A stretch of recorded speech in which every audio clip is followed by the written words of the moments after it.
Vamos a hablar un poco de economía. Está Hernán Lecher, el director del CEPA, el Centro de Economía Política Argentina, al otro lado de la línea. Hay varias cosas para charlar. Hernán, ¿cómo te va? Muy buen día. ¿Qué tal, Roberto? ¿Cómo estás? Buenos días. Con vos tengo una buena noticia, por lo menos para dar. Bien, bien, bien, que es que la inflación, al menos desde el punto de vista nominal, bajó. Decime. Bueno, efectivamente, los datos dan cuenta de una desinflación por segundo mes consecutivo, que no es poco, además con alimentos en un nivel relativamente bajo, el rubro que menos aumentó en el mes, así que se abre alguna expectativa. Yo creo que tiene que ver, de todas formas, con cuando uno analiza lo que ha pasado abril, mayo, junio, ve que en abril alimentos estuvo cerca de 10, porque coincide con el mes donde tuviste tensiones cambiarias en los dólares paralelos, y en la medida que eso se estabilizó, lograste disciplinar en parte ese rubro. Ahora, no hay que, justamente dada esta explicación, no hay que enamorarse del 6% creyendo que ahora, o de la curva de la inclinación a Sí. la baja de la inflación, y decir, bueno, va a seguir bajando de la misma forma, justamente porque el problema de fondo siguen siendo los dólares que no tenés por la sequía, y volvemos siempre al mismo punto. Hace un par de días atrás un compañero nuestro de CEPA, Leandro Sicarelli, me decía algo así: no puede ser que cada 3 meses vos tengas una corrida porque el fondo no se quiere pagar la deuda a sí mismo. Y hay mucho de verdad en esa frase. La verdad que cada 3 meses, diría, ¿no? Cada Sí. tanto tenemos nuevamente tensiones porque el problema de fondo que siguen siendo los dólares no está resuelto frente a un organismo que básicamente extorsiona a la Argentina, y que eso impacta sobre la inflación. Esta cuestión no es menor, porque yo sigo escuchando un montón de dirigentes de la oposición diciendo que el problema es el déficit, cuando frente a los ojos tienen toda la evidencia de que el problema es el impacto de la economía monetaria, ¿no? A ver, por ejemplo, vemos también un incremento de el llamado dólar blue, el ilegal. ¿Tiene que ver con esto? Es probable, a ver, hay que seguirlo de cerca, hay que ver qué pasa esta semana, porque si vos te fijas, hasta el viernes el contado con liqui había subido relativamente poco, y el que se había disparado es el blue, que es muy poco representativo de la vida económica Ajá. de nuestro país, con lo cual hay que tomarlo con prudencia. Es más, si yo miro en los últimos 3 meses, un poco más tal vez, desde finales de abril hasta hoy, todos los dólares paralelos, es decir, después de las corridas del mes de abril, tuviste estabilidad en todos los dólares, incluido el blue. Estabilidad me refiero a que prácticamente no se movieron. Cualquiera te podría decir, bueno, lo que están haciendo hoy es una corrección más parecida a la evolución de la inflación de los últimos meses, Mm. y hasta podría ser cierto. Esto no significa, como suele suceder en la Argentina, que ese tipo de cuestiones, más allá del origen, puedan tener impactos en materia inflacionaria, ¿no? Porque medio que todo viene bien para clavar un puntito más en la inflación, ¿no? Ujú. Hay otra de las que me estuve anotando, noticias de los últimos días en materia económica, que es el aumento del mínimo vital y móvil, ¿no? Un 34% en Sí. 3 tramos o algo por el estilo. Sigue estando por debajo de la canasta, a mí me parece. Sí, ahí tenés un problema que se suscitó sobre todo en la pandemia, dos problemas. Uno entre 2018 y 2019, que hubo un franco atraso del salario mínimo, y el segundo problema se produce en el 2020 con la pandemia, que no hay actualización. Entonces, queda muy rezagado. Si yo miro el 34, Sí. mira, yo hacía el cálculo. Si supongamos que tenés 3 meses de 7%, en Ujú. principio el salario mínimo, este incremento del 34 son 3 meses, corresponde a un 23%, es decir, le estarías ganando. Y es más, si me fijo en el periodo anterior, que también fue de marzo a junio, es decir, un trimestre, fue de casi 27 contra 24 de inflación, por lo cual Ah, recuperaste un cachito. Es decir, hay sí. un proceso que intenta ir recuperando el atraso del salario mínimo. Lo que pasa es que está francamente muy atrasado. Y te agrego un problema quizás más estructural, que yo creo que hay que abordarlo. El salario mínimo hoy es un problema fiscal. Cuando se reúne el Consejo del Salario, ¿qué discute? ¿Cuánta plata tenés para pagar lo que está atado, básicamente los planes sociales, pero lo que está atado al salario mínimo? Y entonces se distorsiona la finalidad originaria del salario mínimo. Es decir, hay una discusión fiscal que prevalece sobre el objetivo de levantar el salario mínimo, que tiene como finalidad que los salarios más bajos presionen al alza los salarios. Esto ha quedado distorsionado justamente por esa cuestión. Entonces, me da la impresión que o tenés un salto muy importante del salario mínimo en algún momento, más allá de esta recuperación que estamos viendo, y ves cómo resolvés la cuestión fiscal. Opción B, algún indicador alternativo que permita complementar este proceso. Es decir, que los salarios más bajos, cuando se reúne el Consejo del Salario, vuelvan a generar presión al alza de los salarios en su conjunto. ¿Qué actividades se pagan con el salario mínimo o están en su gran mayoría o en el universo de esa actividad, de trabajadores de esa actividad, reciben el salario mínimo? No, es una referencia. Para el trabajo registrado es solo una referencia. En realidad hay tres cuestiones que se atan al salario mínimo, básicamente los planes sociales, el 82% móvil para los jubilados que tienen jubilación mínima, pero que se jubilaron con aportes, que son alrededor de 1 millón de jubilados, y hay una partecita del salario docente. Son las tres cuestiones que están relacionadas con el salario mínimo. Bien. Vamos al tema de empleo, número de empleo, que entiendo que volvió a bajar la desocupación mínimamente, digamos, pero otra vez se viene consolidando esta idea de casi un pleno empleo. Estás en niveles... En realidad, a esta altura del partido te diría que el dato llamativo es que vos tenés, frente al escenario de no dólares que mencionábamos antes, una economía que se mantiene en niveles similares a mediados del año pasado. Está 1,5 puntos abajo. Sí. Si me preguntabas hace 3 meses atrás, te hubiese dicho que iba a estar peor. Así que la verdad que no quiero decir que es un dato positivo, pero en el contexto en el que estamos, te diría que es una cosa para cuidar. Tanto la evolución del empleo del sector industrial, de la producción industrial, que creció por tercer mes consecutivo, como el nivel de actividad en general. Ahora, en ese contexto donde la actividad en principio no crece, vos seguís generando puestos de trabajo registrado privado. Esto es interesante. Y casi 20.000 en el último mes. Los datos son muy contundentes.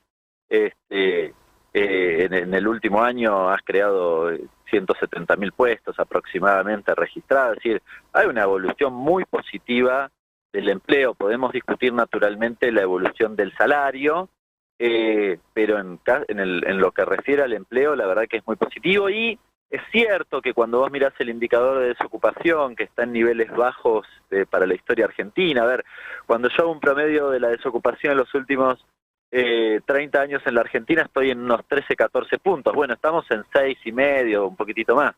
Y estamos bastante por debajo de lo que ha sido el promedio reciente de la Argentina. Y es cierto que buena parte de la explicación de esa tasa está relacionada con puestos no registrados. Ahora, también hay una parte, diría que es un 75-25, hay un 25 que lo implica el empleo registrado. Claro. Que las dos evoluciones de empleo crecen, con más dinamismo la no registrado, pero la otra se mantiene. E insisto, en un contexto, si querés, adverso, porque la actividad no está creciendo, con lo cual uno podría decir, che, la actividad en principio, ¿cómo es que demanda mayores puestos? A mí me da la impresión que tiene que ver con qué sectores están creciendo, y esto no es menor. Crece la industria, la construcción y el comercio, a diferencia de otros momentos donde, si querés, crecía, no sé, el sector financiero, que no genera puestos de trabajo, o el sector agropecuario, que en general genera bastante poco, al alza y a la baja. En este momento, por ejemplo, con una fenomenal sequía, se destruyeron entre 4 y 5.000 puestos de trabajo del sector agropecuario. Es mucho para el sector, es poco en términos relativos en digamos, lo que tiene que ver con el empleo nacional. Claro. A ver, creo que hay un audio de Sergio Massa hablando sobre el Fondo Monetario Internacional. Lo quiero compartir con vos y después te quiero escuchar tu análisis. Dale. Dale. A Argentina le dejaron un ancla muy complicada, que es un acuerdo en el 2018 con el Fondo Monetario Internacional que nos hizo perder soberanía. Y nos hemos planteado un desafío, discutir de igual a igual, defendiendo nuestra convicción, nuestra soberanía y el interés de la Argentina con el fondo. Pero también nos hemos planteado como proyecto de país un desafío para los próximos 4 años, que es trabajar en aumentar la exportación argentina, que es trabajar en vender el trabajo argentino al mundo, que es trabajar en lograr nuestra propia acumulación de reservas para pagarle al fondo de vuelta y que se vayan de la Argentina, porque queremos ser un país soberano, queremos decidir nuestro propio proyecto de desarrollo, no pretendemos que nos digan otros cómo desarrollarnos los argentinos. Bueno, hay discurso, creo que fue en Pilar esto, si no recuerdo mal, esto fue ayer domingo, el ministro de Economía, su ex candidato, dato político realmente curioso, el ministro de Economía y a su ex candidato de una economía que floreciente no es. En todo caso podemos discutir las razones y seguramente vamos a estar de acuerdo, pero floreciente no es en muchos aspectos. De todos modos, es verdad que creo que lo que vende Massa es esta estabilidad, ¿no? Ahora, esta idea de pagarle al fondo para que se vaya, ¿es practicable? ¿Hay alguna posibilidad de pagarle al fondo para que sacarlo de la actividad corriente de tutor que se autoasigna? A mí me entusiasma mucho ese planteo. No quiero ser iluso, pero me entusiasma mucho cuando se discutió el acuerdo con el fondo, que vos sabés, Roberto, que nosotros estábamos desde CEPA en desacuerdo con la firma. Lo que decíamos, a sabiendas de que le debíamos 45.000 millones de dólares y no 10.000, como fue el pago de Néstor Kirchner allá a finales del 2005, que había que tratar de emular ese pago. Claro, uno podía decir, pero pará, 45.000 millones de dólares no tenés, no podés hacer lo mismo, no. Pero había que aproximarse a algo que en algún momento le significara a la Argentina desembarazarse del fondo. Y esto significaba 2 o 3 cuestiones. La primera, algún plazo de pago que efectivamente la Argentina pudiera cumplir sin renegociar de manera constante. Esto no es menor. La segunda, que el fondo no se metiera en las discusiones soberanas en materia económica de nuestro país, que es lo que nos está pasando ahora. Hoy tenés de manera trimestral una pistola en la cabeza a punto de gatillar si vos no cumplís con determinados parámetros. Y efectivamente que, en tercer lugar, un poco más lo mencionaba recién, que vos pienses en pagarle como hizo Néstor con los acreedores privados en su gobierno, con el excedente de la balanza comercial, diría, ¿no? Es decir, en una Argentina que todo el tiempo está condicionada por los dólares que tiene o que no tiene, el endeudamiento termina siendo un condicionante que ya no tiene que ver exclusivamente con la capacidad de ahorro que podamos tener los argentinos, sino con la posibilidad además de hacernos de los dólares suficientes para ello. Y entonces cualquier acreedor tiene que entender esta cuestión. Cuando hace unos días se debatía o se planteaba el propio Massa que el Fondo Monetario le había planteado a él y a Macri que no hicieran el gasoducto, la primera reflexión que se me venía a la cabeza era, pero qué ingenuidad fenomenal, por no decir otra cosa, si la Argentina necesita justamente el gasoducto para hacerse de dólares para poder repagar la deuda que tiene. Con lo cual, si quieren que le paguemos, más vale que ayuden a que terminemos el gasoducto, digamos. Esa es la primera reflexión. Y creo que eso es un tercer eje central en esta negociación. Hoy el fondo, vamos a ver finalmente qué pasa esta semana, hay algunas especulaciones de posibilidad de un acuerdo. ¿Cuál es tu pálpito ahí, no? No, qué sé yo, ayer había algunos trascendidos en algunos medios que mencionaban 2 cuestiones que son las que básicamente quería el ministro. La primera es el adelantamiento de parte de los desembolsos de este año, que resolvería en buena medida las tensiones que estás teniendo en este momento, y la segunda es que las 2 revisiones se hicieran juntas, es decir, que no tenga más revisiones hasta después de las elecciones de octubre o noviembre, si eventualmente hubiese balotaje. Eso la verdad que le daría la posibilidad a la Argentina de bajar las tensiones de tipo cambiario, que son las que empecé hablando cuando hablamos de inflación. Claro.